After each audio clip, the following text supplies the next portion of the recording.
Kamusta?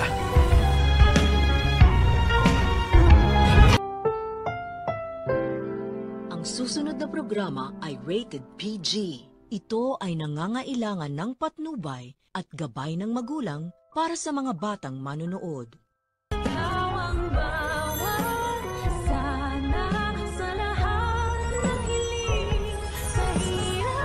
How I wish na siya nakahiga dun sa ICU at nag-aagaw buhay.